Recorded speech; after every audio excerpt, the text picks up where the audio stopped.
And hello, welcome to Open, the show that's opening the Bronx and the rest of the world right to you. I am Darren Hyman. Today, we'll update you what's happening in and around our borough and New York City. Coming up, April is Parkinson's Awareness Month, and many early signs of the disease often go unnoticed, delaying care and support. A little bit later, we'll talk to a doctor and talk about the resources available to help those living with Parkinson's and their families. Next up, we'll discuss a grassroots effort that's helping survivors reclaim their voices, as well as rebuilding their lives. All this while working towards a future free from violence. And then on a journey across the globe, children receive care that brings hope, healing, and the power of a simple smile. We'll share a firsthand look at an experience that's transforming lives and creating lasting change.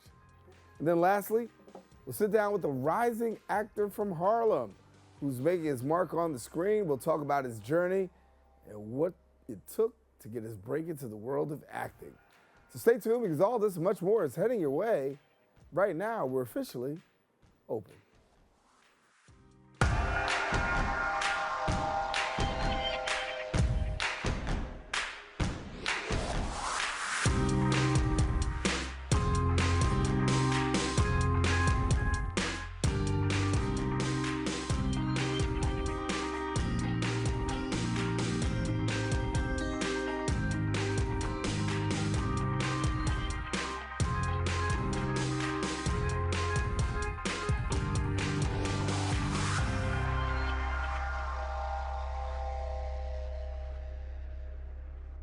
Hello, everyone. I am Darren Hyman. You are now watching Open, a program bringing the Bronx and New York City straight to you.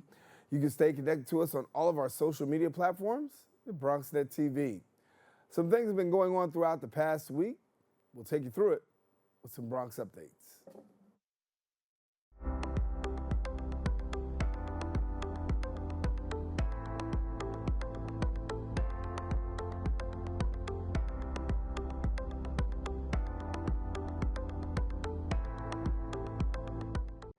In local news, a women-only fitness program is bringing the community together, offering a space where women of all ages can grow together, find support, and then also celebrate their achievements. From special events to everyday workouts, Coach T is helping women build friendship and confidence. Our Bronxnet reporter Nicole Rosado brings us a story. If there was a spot that has community, unity, and friendship, it's this one. Thanks to Coach T, women are able to come together to work on themselves, not just physically, but mentally, while also having other women to support them and lift them up. This only scratches the surface of Coach T's goal. Her women-only gym has been successful through trial and error. Coach T offers fitness training to all women of all ages for just $7, regardless of their background, body types, challenges, and more. I started back in January, reaching out to them and letting them know that I wanted to put together for Women's Month, an event for all women. I pitched the idea of doing a 3-mile run and then having the vendors come to my gym to set up, just to kind of help them expose what they do, to highlight what they do for the community. And they all were down for it. So it worked out perfectly. Everybody was I want to be part of it. And now we have all these vendors. The girls, to get the girls to participate, I posted some tickets online, and we all promoted it, just posting, everybody reposting, and the tickets sold out. I think maybe 3 days after I posted the tickets, everybody was yeah, I want to come. The event involved a 3-mile run throughout the gym's neighborhood before returning to the gym, where local women vendors selling jewelry, massages, facials, food, and other services were present. I want to give this love that I want to give out to all these women that are here. I'm very passionate about being able to hold and create space where you feel safe, where you know that you are okay. So being able to have my table out here today and just know that the women who sign up are gonna have 8 minutes of just a deep breath and being cared for, I'm here for it. There is nothing better than being surrounded by so many women from all walks of life and being able to share the same moment with one another. Everyone has their own story. Everyone's struggling with something. T's the most supportive. She always has little relationships with individuals. She knows our names. She talks to us. Whenever someone has something that is exciting, she'll announce it, and it's awesome. It's awesome to feel that, like, you feel like it's a community when you're here. Coach T's Gym is a safe haven for ladies who desire to better themselves in all aspects. One may enter nervously, but by the time they leave, they plan on returning. I think that now I've seen such a big change amongst all of them now. Now, like, I've had a lot of women that have never worked out in their life, and now they just hit like 1 year anniversaries, of working out for a whole year. A lot of women that maybe were depressed and now feel a little bit better because of the community we built together. I always tell people when they say, how have you done this? And I'm like, I didn't do this alone. Like, my community was built off of them. They did this, like, there wouldn't be a community if it wasn't for them. Reporting for Bronxnet, Nicole Rosado. And thank you, Nicole. Coach T bringing a safe space and a healthy space. In other news, a major renovation is coming to the Hostos Community College Library for the first time since the 1900s. The project aims to create a modern space supporting literacy that serves thousands of students from the Bronx community. Our Bronxnet reporter, Kyrie Movie, has a story. Today marks a huge day for Hostos Community College. Congressman Richie Torres just secured the bag of $700,000 to renovate this library. This will be the first renovation this library has seen since the 90s. Students, faculty members, and Congressman Torres are excited as this library will serve over 6,000 students right here in the Bronx. Here in America, we're facing a crisis of literacy with half of U.S. adults reading below the equivalent of a 6th grade level. And so it's more important than ever before that we create a culture of reading, that we have libraries that promote a culture of reading, and it's especially important here at Hostos. Hostos Community College typically enrolls around 5,500 to over 7,000 students, most of which live in the Bronx and are first-time college students in their family. Majority of the students here are the first in their families to attend college. The majority of students come from families earning less than $30,000, and most students here live in the Bronx. And so an investment in Hostos is an investment in the Bronx. Tyler Woods is the student government president at Hostos. He shares his excitement and the previous concerns he had concerning the library prior to receiving the news about the renovation. Being able to see this library being renovated into something top of the line, and I speak on behalf of a lot of the students here, that's something a lot of students have been looking forward to, In previous semesters, we've had a concern where we're like, okay, how can we get this library to the function that we know it can be at? So now these renovations are really going to help push us ahead, and it's going to bring a lot more attention to the library for students that don't even know about the library. The renovations will begin in the fall of this year and is slated to be opening in the fall of 2028. Reporting for Bronxnet, Kyrie Moody. And thank you, Kyrie. That's all the time we have for our Bronx updates. We are taking a quick break, but guess what? We'll have more open when we return.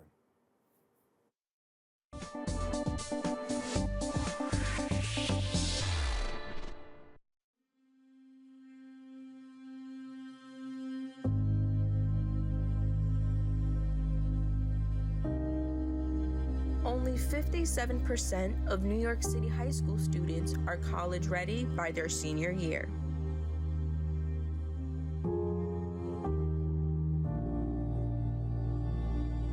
"55% of high school graduates either have no plans to attend college or are uncertain that they will ever attend.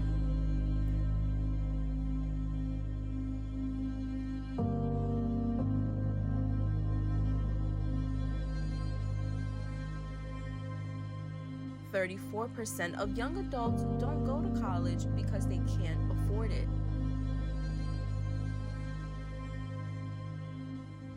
Discover what's possible. Bronxnet's education programs, internships, and opportunities help engage and inspire Bronx youth and beyond to pursue their passions. Be a part of the Bronxnet family. Whether you're interested in our shows, joining a class, or donating to support our mission, visit bronxnet.org to learn more.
And welcome back. More than 90,000 Americans are expected to be diagnosed with Parkinson's disease this year, often after early symptoms are overlooked or misunderstood. Now, recognizing these signs early and understanding the diagnosis is critical for developing an effective care routine. And joining me now to discuss the early signs and the support available for those living with Parkinson's are John L. Lehr, who's the president and CEO of the Parkinson's Foundation, and Robert Baittie, who's a dedicated advocate who's been living with the disease. And thank you so much for joining us. And John, I'll start off with you. First of all, thank you both for joining us. And let's talk a little bit about this here because we talked in the beginning about early signs. It's sometimes signs that people have a tendency to overlook. Unpack that a little bit for me because I know this is a huge factor. Yeah, sure. So, a lot of times people will be diagnosed with Parkinson's many years after they start to experience the signs. Some of the early signs are small handwriting, loss of sense of smell, sleep disturbances, and some balance issues. People may also notice a resting tremor in their hand, their foot, their leg. If you see any of those signs, we strongly encourage you to go see your primary care physician or a neurologist who has expertise in diagnosing things like Parkinson's disease. Yeah. And John, Robert, I'll bring you in on this one here because I know 2012 you received your Parkinson's diagnosis. And when you got your Parkinson's diagnosis, initial thoughts, walk me through fear, trepidations, anxiety. Well, I'm sorry. I was diagnosed in 2012. Took 2.5 years to get that diagnosis.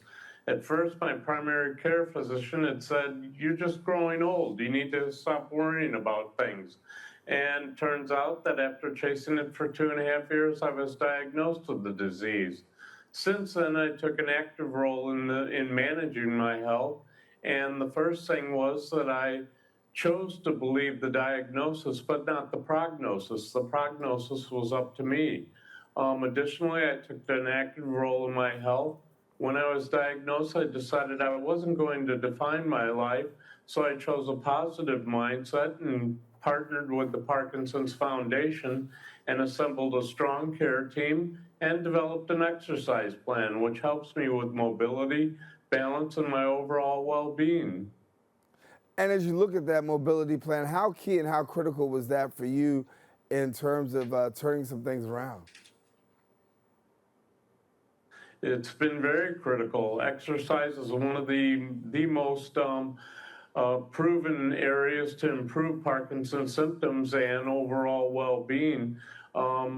Things like the walks that we have, moving day walks through the Parkinson's Foundation, as well as rock steady boxing, has been a fantastic source for exercise for me. And John, if somebody does feel as though they've been diagnosed with Parkinson's or they are diagnosed, what are some of the immediate things that they should know and do? Well, I think the first thing to do is if you think you have some of the symptoms of Parkinson's, go see your physician. He or she will be able to assess you, and if you need further assessment, probably suggest that you go see a neurologist or even a movement disorder specialist, someone with extra training in Parkinson's. We also encourage you to go to our website, parkinson.org. We have a wealth of resources available to answer questions that you might have about Parkinson's disease in both English and in Spanish. We also have a helpline. So if you have any of these early signs or symptoms, you can call our helpline, which is staffed by experts in Parkinson's, and they can help troubleshoot the issues that you're having or direct you to resources in your local community. Our helpline is 800-4PD-INFO. That's 800-4PD-INFO. And our staff is available during working hours in the United States. And you do offer support, I guess, for those who've been diagnosed as well as their families. Give us a little bit about that support that's available, because as we said, this can be kind of weighty and really an emotional toll as well as a physical toll. And talk a little bit about the support that's available. Yeah, well, I'll say that, one of the things we realized over the last number of years is that the care partner, whether it's a spouse, a child, a friend, a neighbor, is really critical to your overall health. It's not a journey of one person, it's a journey of many, and having a support system is really critical. So Rely, as Robert has said, rely on those people. They're going to be very helpful to you, and they'll keep your mental health and your spirits up. Yeah. And Robert, for you, that advocacy, that support, that helping you and guiding you through it, first of all, talk a little bit about it. Second of all, what did it really mean to you? Well, it gave back. For me personally, it gives me purpose for the disease. That was one of the strongest aspects for me, was to find purpose in it. And by advocating for it and being an ambassador for the Parkinson's Foundation, it helps me help other people that are facing this disease. There are positive things that people can do to enhance their living with Parkinson's, and I'm more than happy to be out there and helping. It is really, I think, something we all need to be doing right now, is uplifting our fellow humanity and other beings, to help them with any of the challenges that they face in life. Yeah. And Robert, I know you're big on getting the message out. I know you've done TEDx and you've spoken at the World Parkinson's Congress. Talk to me about the awareness. Do you feel like, since the years have gone by, that there is a more heightened awareness by the public? Because we know people such as Michael J. Fox, we know about the Muhammad Ali's, but to the everyday person in the world who may not be as aware, are you finding now that the conversation about Parkinson's is increasing more in communities? Well, awareness is so important to help people know. I mean, recently Rebecca Cruz came out with her diagnosis, and I think she's a champion for it. I find her to be very courageous, to be an advocate for it, and to help bring about that awareness that it can strike anyone, regardless of income, regardless of stature. And by her bringing out her awareness to it, it helps other people facing it. Yeah. And John, I got about a minute left, but I do want to get you in here to talk a little bit about the research initiatives, because there is great work that's being done by the Parkinson's Foundation towards research initiatives. Give us an inside scoop. Yeah, so we're very much focused on research. We're looking at the genetics of the disease. We're funding basic biology. We're trying to bring about new and better therapies. That's a huge part of what we do, and so the support of the public is so critical to that. And then the last thing I'll say is, again, you're not alone if you have a Parkinson's diagnosis. We're here. We pride ourselves on being the trusted and go-to source for all things Parkinson's. So go to our website, which is parkinson.org, or call our helpline, which is 800-4PD-INFO. Well, John, I want to thank you so much for being with us and giving us all the information and resources that are available for those with Parkinson's, and the great work that the Parkinson's Foundation is doing. And Robert, thank you so much for sharing your story too, because not only is you sharing your story, but you're also creating more and more awareness for the average everyday person who may not be so familiar. So thank you both for taking the time and being with us here today. Thank you so much. Darren. It's our pleasure. All righty, listen now, as John mentioned, if you want more information, visit the website at parkinson.org. Encourage you, don't go anywhere. We'll be back. More show coming up right after this.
Welcome back. Across the country, domestic violence survivors often battle in silence, as well as being isolated, as well as under-resourced.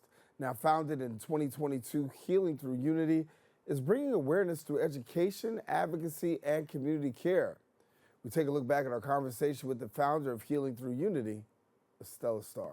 And thank you for joining me, Estela. Thank you. How are you? I am good. I'm good. I know that you started this while you're an artist, and you also were like on tour. And so, yes. How's being on tour and now saying, listen, I'm going to get into domestic violence and really be a voice and an advocate? How did this come about? Well, I had a personal situation, and while being on tour, one of the requirements for me with my tour manager was to go visit the areas that are less fortunate, visit the shelters, and I went to a shelter with kids that unfortunately were born with HIV, whose parents died of AIDS. And while I was there, and I just, it just struck me seeing them go through what they go through and how united they were, even having less than us. I said, you know what, let me start my organization in the U.S. and see what can I do to, bring more unity within different communities. All right, so here you are, an advocate and a voice for domestic violence. Yes. When you look at the problem of domestic violence, how do you see it now? Better, worse? I would say worst because we have a stigma where we often think that domestic violence is only between two lovers, and it's not. We have domestic violence within family, within friends, within peers, co-workers, different locations, different scenarios. We are speaking more about it, I would say, considering we have social media and different outlets. But I feel like it's getting worse because oftentimes now more than ever you hear about not just men constantly, killing women, but even vice versa. Now there's women killing men. Now there's, parents killing their children. That's all part of domestic violence. Yeah. You're pretty intentional about wanting survivors to reclaim their voice and their identity through your work. So how do you go about shaping that where one who's gone through such a horrific experience can really bounce back? Well, one, I say always reach out to somebody that you feel the most comfortable with, because a lot of the times people who are going through domestic violence are silent. They're ashamed. I know that's something that I felt. I was still processing what I was going through while going through it. And I didn't feel the need to reach out to anybody because in my mind, I told myself, I still can't believe I'm going through this. Right. So that's one. Also, like I said earlier, having different outlets. Right now, Healing Through Unity, we like to go and do different things in the community. It's not just about constantly reminding them what they're going through or how to get out of it, but also just living freely, enjoying your time, even if you're at a shelter. When I was at a shelter trying to escape the person that had put me in that situation, one of the things that I wanted was somebody that was out of their situation to come and speak with us, and we didn't have that. And that's something that I am providing now with Healing Through Unity. I'm going to different shelters in the Bronx, starting with the Bronx, because that's where I'm from. It's a boogie down Bronx. But, my objective is to make this something global, because, it started in Peru. Right.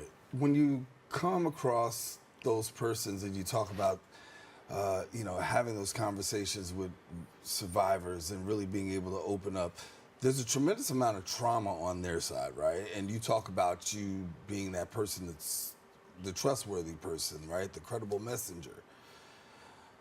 It's a hard bridge to get between the place of, trust and trauma. How do you go about that? I am a firm believer of prayer. So me personally, I started with prayer, and prayer can mean different things for different people.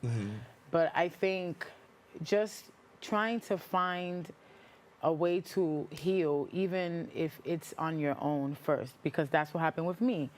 Since I wasn't really speaking about what I was going through, I had to find a way not only to take care of my children while going through all this trauma internally, I had to find a way to heal. And one of those things for me was music. There's different ways that you can heal: prayer, music, maybe doing something that you like or starting something new. In my case, this is part of my healing. Healing Through Unity is part of my healing, Because it's something, believe it or not, it's something that I personally feel, unfortunately, that stays with you for the rest of your life. What you know, especially if it's something super traumatic. There's different levels to domestic violence, because there's, you know, domestic violence that you go through verbally with people. There's domestic violence that you go through physically. But I say just trying to find that inner voice within yourself and just working on getting out of that as much as possible, and also finding help. Yeah, I want to bring children into the equation right here, because there are many times the casualty in all of this. When a family goes through it, children are sometimes witnesses, and at the same time, if they're not witnesses, they can certainly sense what's going on in that house. I know that you've done some great work of trying to reach children and share how to empower them during a time like this. What advice do you have for empowering children and trying to give power to children during a time that is so traumatic? I say it's not your fault. A lot of kids, when they are a part of this, or they witness a parent going through something, they sometimes take guilt because they feel hopeless. There's but so much a child can do. So number one is always remind yourself that it's not your fault. You are not the reason why this is happening, and always remember that there is a way out. Also, once again, reaching out to other people. Sometimes children are afraid. They themselves, I've seen situations where the person who was going through domestic violence would quiet the child. Don't say nothing to anyone. Or even the abuser, you know, threatening them. So even despite of, always find help, whether it's a teacher, a local community location, depending on your age, a family member. And just like you said, not just children, family go through it as well. Because my mom, I know, sensed what I was going through without even knowing. And I saw the difference in her after she found out all the trauma I was going through, you know. So how long did it take you to get to a place where you could really talk about the trauma? Oh, wow. I would say, and you know, it's a process. I'm still not fully speaking about my personal situations as much, unfortunately, but I would say maybe like 2 years. Or close to 2 years, for me to really come out and speak to it. Because first of all, when you're going through domestic violence, you're in denial. That's the first step. You're in denial.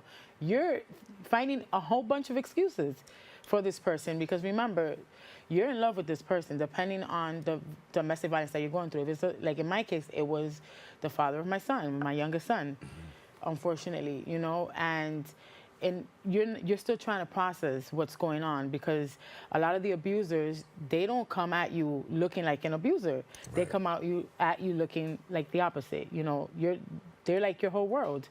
So it's levels to this. I could go on for hours talking about this.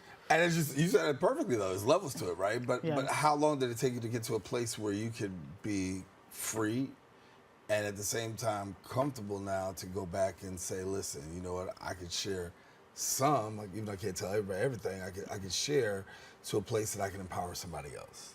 I would say it took me like close to 3 years, about 3 years, to actually come out and say, you know what, this isn't who I am. This was just a part of my story, and I have to find ways to help other people, because I didn't have the help.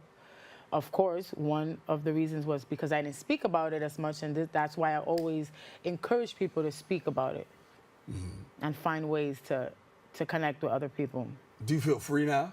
Oh, yeah, very free. Thank God. Very free. Yeah. Yes, yes. And so for people who are out there right now, the opportunity to connect with you, the opportunity to hear your story, and then also to, you know, partake in some of those services that you provide, how can people go about that? They can reach out to me either through the website or the social media page, whether it's Instagram or Facebook. And also on the website, there is a contact number. So in case, you know, you want to speak to me directly, you can. Estela, been great talking to you. Founder and president of Healing Through Unity, and congratulations with the work that you're doing. Thank you. Empowering others even through your own pain, and turn that into like a testimony. Thank you. Yes, you're very welcome. And we just finished doing a food drive, which is on the 21st. That's another thing that we do. There's different ways to connect. It's not just, you know, empowering each other through domestic violence. It's also connecting and doing fun things. So, stay tuned for more stuff during the summer. All right. And thank you, Estela. Don't go anywhere. We've got more on open right here coming up after the break. Sent from the future to save the past, heal the planet and make it last. We find solutions with knowledge light. Venture forth, echo leaders unite. Echo leaders, echo leaders. We're gonna start the show right now. This is my favorite part. Ready in 5, 4, 3, 2. Hey, this is Angel, and I am one of the instructors for the in-studio production. Here at Bronxnet, we offer classes that can help you elevate, expand, and start your television career. All you have to do is sign up at bronxnet.org/education. For the past 7 years, I have been in various productions, spanning from talk shows, independent films, news reports, art displays, teachings, musical performances, and many more. Ain't that right, Angel? Yeah, you're absolutely right, Angel. There are a lot of creative individuals that we're just waiting to sign up for the class. And if I may, can I also express thank you, Angel. That's all the time we have left. Visit bronxnet.org/education and become a producer by taking the course. The class I offer is also in English, en español y también bilingüe. Nos vemos en la próxima clase. What's up, creative family? Discover your voice with Bronxnet Community Media classes. Are you ready to bring your ideas to life? At Bronxnet, we offer television production classes for community members ages 18 and over, empowering you to share your vision with the world. Get certified in field production, in-studio production, and our new exciting addition, podcast production. Once certified, you can create your own show to air on one of our 6 TV channels. It all starts with our free Unleash Your Ideas Masterclass, designed to help you plan your show idea and set you up for success on your production journey. This class is offered at the beginning of each month for your convenience.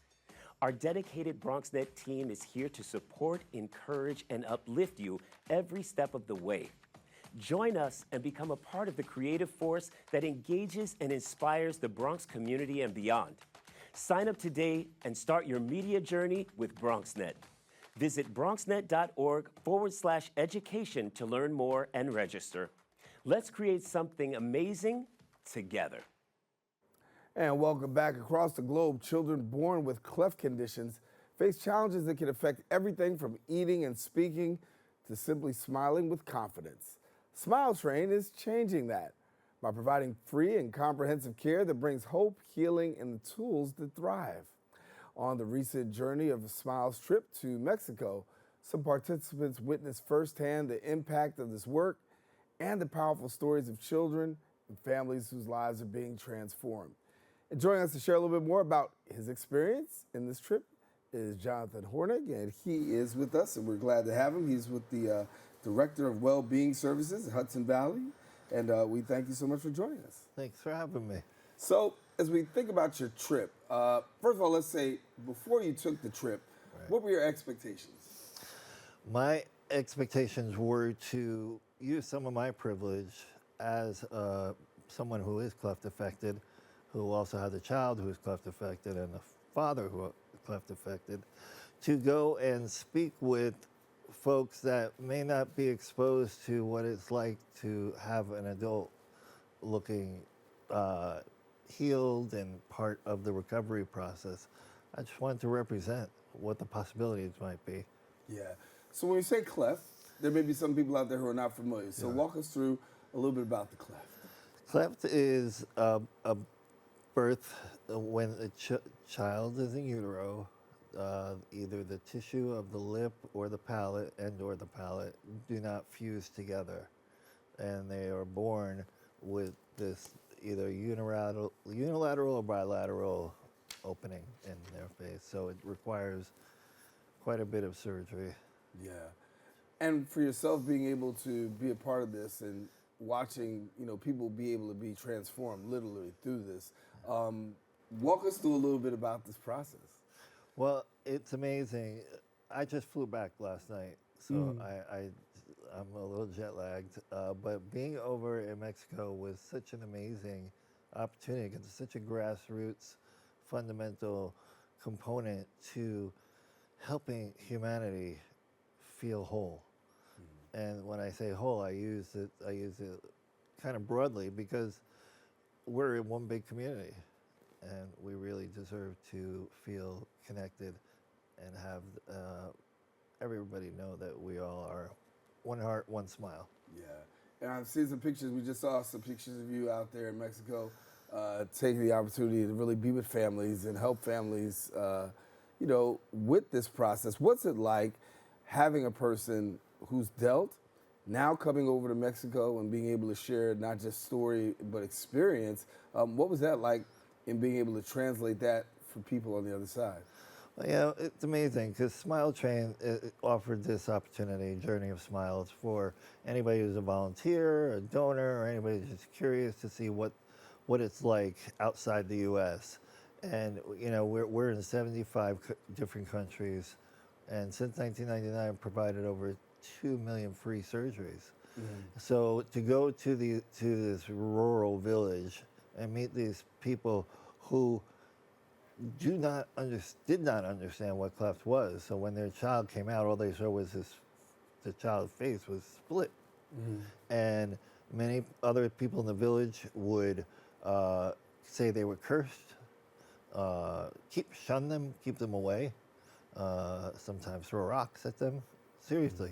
Some of the people that I met, and I was able to say, don't worry, they're going to be all right, because I'm no Brad Pitt, but they'll be okay. Yeah. And they really were crying. They're really impacted, as was many of us. The staff, volunteers coming over, a little bit about the roles they played and how they played a part in this trip to Mexico.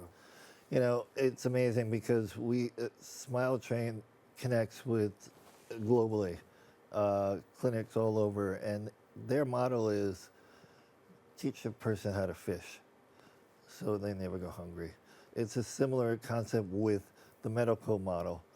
These smaller little clinics can really do only a little bit, but when Smile Train comes over, they train the medical physicians, the staff, because it's a psychosocial issue, it's a dental issue, auditory issue. There's so many components that they go over there and they teach them all these and fund them to help build them up.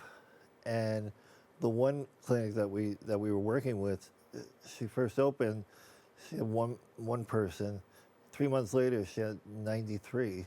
A year later, she had 134. And this is in rural Mexico, because 1 out of 700 kids are born with cleft every 3 minutes.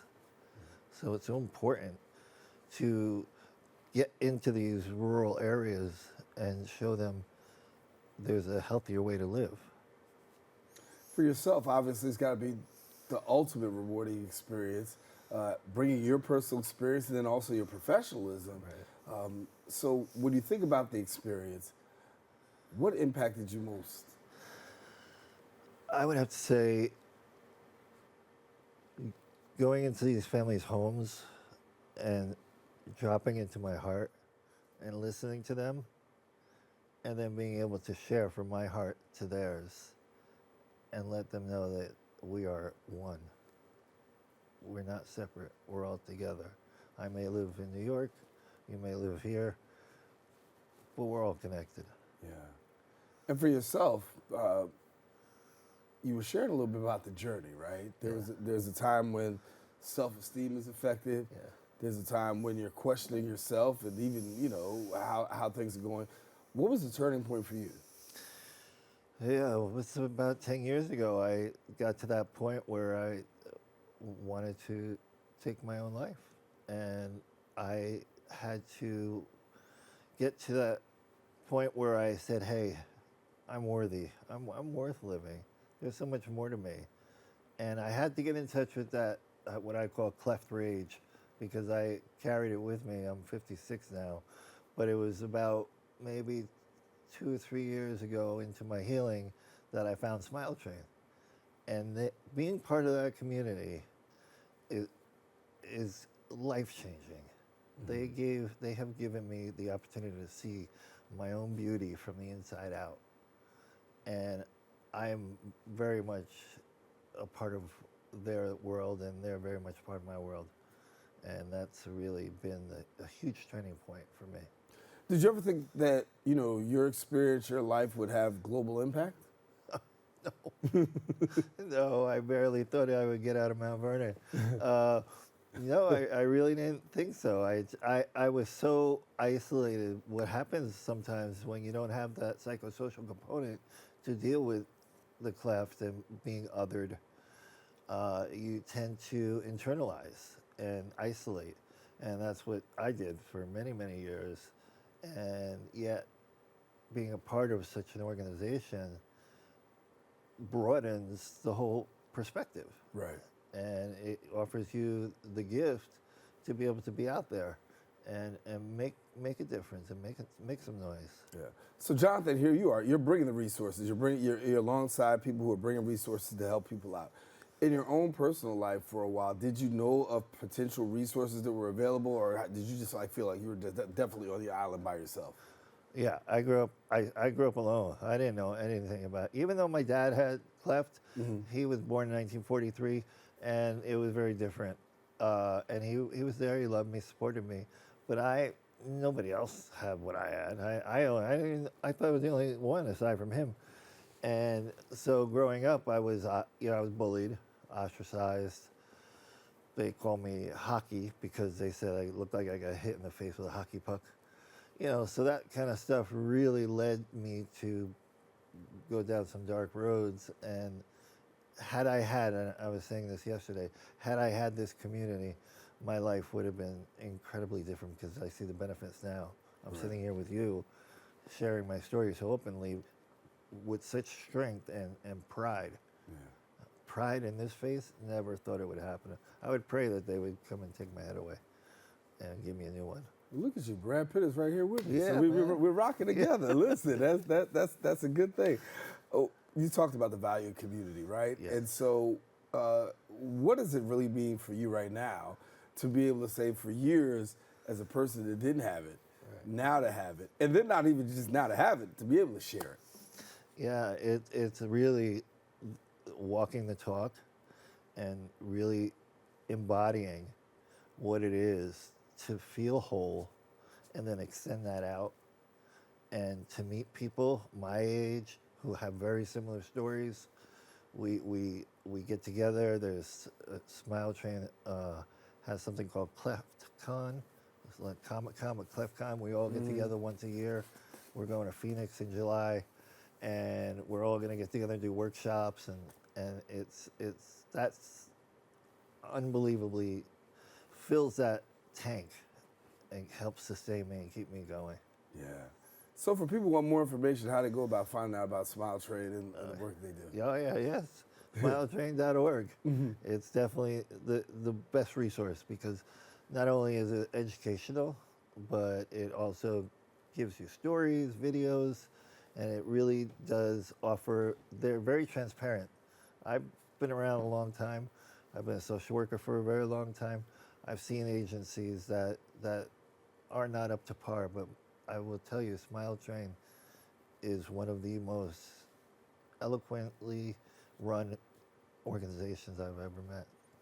Do you look forward to staying on the global scene and the local scene, being this ambassador? Absolutely. I can't see my life, I can't ever go unsee what I saw. Right. So I'm ready to full steam ahead. You got meaning, you got purpose, it's going full steam ahead now. Absolutely. It's been a pleasure talking to you. Thank you, sir. As he said, we actually talked during Zoom, right? When we were during COVID. Now getting a chance to see him in person. Pleasure to meet you again in person, Johnathan. And listen, if you want more information, visit the website at smiletrain.org and find out all the things that you need to know there. As you can see, life-changing information. So stick around. Guess what? We got more open. We'll be right back right after this. There's a new channel to explore, and it's bringing the classics back to life. During the day, relive the Bronxnet originals that sparked conversations and built community. At night, dive into the hip-hop throwbacks that defined the generation. One destination, two powerful lineups. Now playing on Optimum Channel 952, FiOS 2138, and streaming at bronxnet.tv. BX Legacy, where history meets the moment. We are the Eco Leaders. We learned that everything starts with ourselves. Then we have to educate ourselves. Then we have to build community and use our imagination.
And we are back. Acting is about bringing stories and characters to life, and for some, it's a journey of constant learning as well as growth and dedication.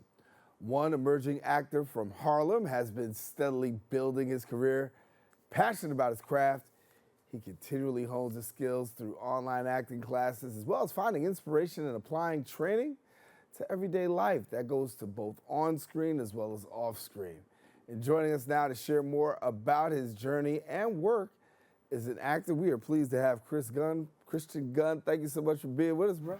Nice. Thank you for having me. Hey, listen, as I said, Harlem's in the building, so we're glad about that. Yeah, that's what's up. So, as far as acting is concerned, recently, I know you did a little something with Netflix as well, and so got to be excited to take your career and, when Netflix is involved, that's major. Yeah, it was a fun experience. It wasn't anything big, but it was like my first time really being on an official set. We did, I don't know how much I could talk about it, but it was a sequel to this romance movie called Love Jones with Nia Long. Mm-hmm. The sequel film is called Don't Ever Wonder. We did a lot of, wow, it was freezing that day. I'm just thinking about it right now. We did a lot of background work, but also it was just a huge collaboration. I met some very nice people. I made some good contacts, and yeah, I started acting. I wanted to be an actor for years since I can remember, man. It's crazy, and unfortunately, COVID hit like 6 years ago now. Yeah. And that kind of pushed me back. So there was a long time where I felt like I couldn't do it. Mm-hmm. But something hit me. I think, during that time, it was a time for reflection for everyone. And I really tried to uplift myself in many ways. And I felt, you know what, I can't do it. And I just kept putting my name out there. I just literally, I would travel downtown in Manhattan. I would go to Brooklyn, Queens to see who I could meet. And I even went online, and I was lucky enough to be part of the Young Actors Studio located in California. They also have a studio here in Manhattan, I believe. Mm-hmm. And yeah, for the past, I think, 4 years, I've been with them. They have a new extension called New Works Lab, which is amazing. And and I'm currently in college as well. I go to St. Francis College. Okay. And the, So when did this all start? Let me cut here. Yeah. When did it all start for you to say, listen, I feel like I want to be an actor? So I grew up. So my father, he's a big like sci-fi supernatural geek, and he's the one who got me into film. So I kid you not, like since I could remember, I've always loved movies. So, you know, watching movies with him, literally like movie night was almost every single night with him. Mhm. So I always, man, I'm like, I always imagine like that's gonna be me one day. I wanna do that. And you know, when you're little, you're like, you think about being a movie star or being your favorite character on screen or whatever. And that kind of pushed me to do theater as a kid in elementary school. And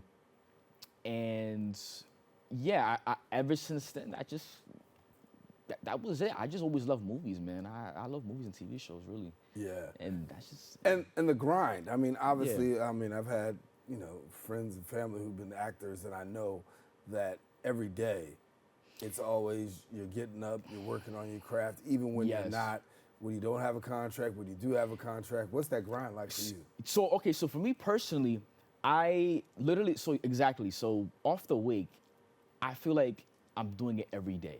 So acting is more like living. I don't think, I feel like there's this misconception that people think acting is pretending to be something, but it's just living life, man. Whether that's just walking to the train. We live in New York, it's so diverse. You see like countless amount of people, and it's good to observe. Whether that is through, I don't know, like observing someone's mannerisms, how they speak, how they carry themselves, how they dress, you know, like those kind of things matter.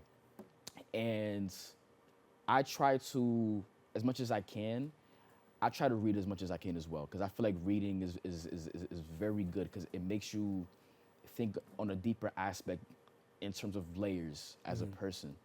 And I've met some amazing people on the way.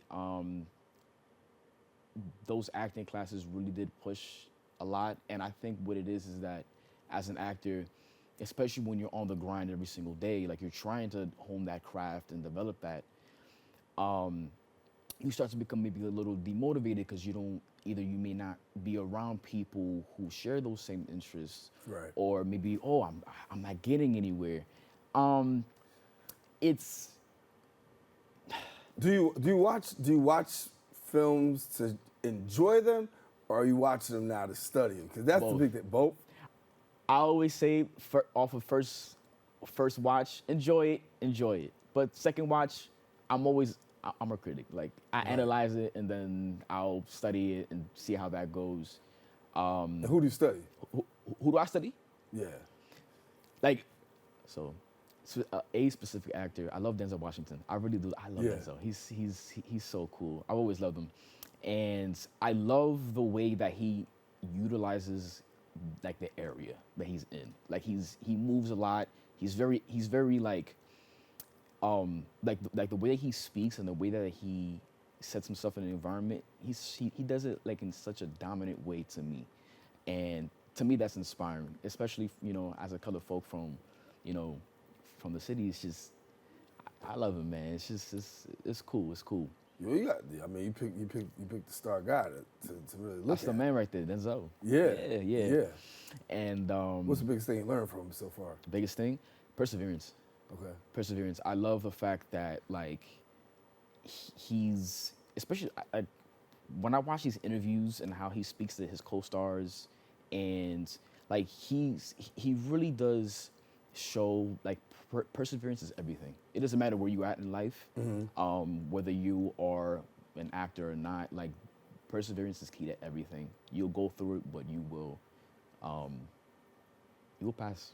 You'll pass. Yeah. So what's coming up in the future now? I mean, you got your work cut out? Yeah. So I could tell you, like, as in future, as in like what I want to do. So just keep grinding. Like recently, I just did a short film for SAG-AFTRA as well. I played one of the main characters in that short film. I don't know when it's coming out. I'm not sure. But it was so fun. It's about these group of kids, high school kids, who unfortunately come across a weapon and they, being kids, they kind of mess around with it, and unfortunately it costs one of their lives. And I think it's a strong message to the younger crowd to not follow those around that drift them away from where they're supposed to go. And that's something that I'm taking with me moving forward. Stick to my own little circle, yes, but lead with my gut. Don't follow other people. Just keep going and just don't let it stop you. Yeah. It's really valuable. So for you, where can people find you if they say, "Listen, I want to see this guy. I want to find out more about him, or maybe I want to use him." Find me on Instagram. It's literally at Chris next up _ double S. Yeah. So I think that's yeah. And you said next up. What's next up? Next up, I'm next up. What's next up for you though? Like what's the next up? What's the next up job you got coming up? Next up job, currently right now, I have an audition coming up. I forgot for which project. I have to look at it again. Okay. But people will find out soon, hopefully. So. Yeah. Nervous? Of course, I'm always nervous, but I think when you surround yourself with people who have those similar interests, it really does inspire you to just keep going. Like they understand it, like they're living it with you. So that alone just makes me feel like I'm not alone. Right. So I'm ready. We want to wish you the best and tell you, listen, we're glad to have you. Thank you so much for having me. Keep up the great work. You've done some things, SAG-AFTRA, Netflix, Don't Ever Wonder, right? That's on the resume too. And then he's got some auditions coming up, and so I want to thank you so much for being with us. Thank you for having Chris me. Gunn. Thank you. Christian Gunn. You heard my phone go off. That's my son. His name is Chris too. Oh, word? Okay, yeah. That's what happens when you have Small world. Yeah. That's what happens when you have the emergency bypass. And dad, no matter where you are, you could be on TV, no matter what. No matter what, of You're always course. gonna be a dad, man. Thank you, Chris. Good to see you, man. Listen, for more information, follow Chris on Instagram at Chris Next Up _. Want to let you know we come to the end of our show today. Want to thank all of our guests for joining us. You, the viewer, for tuning in. Now, if you missed any part of today's show, catch the recablecast on Optimum's Channel 67, Verizon Files Channel 2133, or watch us anytime on the web at bronxnet.org. And of course, you can catch a brand new episode of Open on Friday with my girl, Rena Valentine. This wraps up this episode for us. I am Darren Jaime. Say, listen, make sure to keep this channel wide open. Take care. God bless it. Look out for Chris.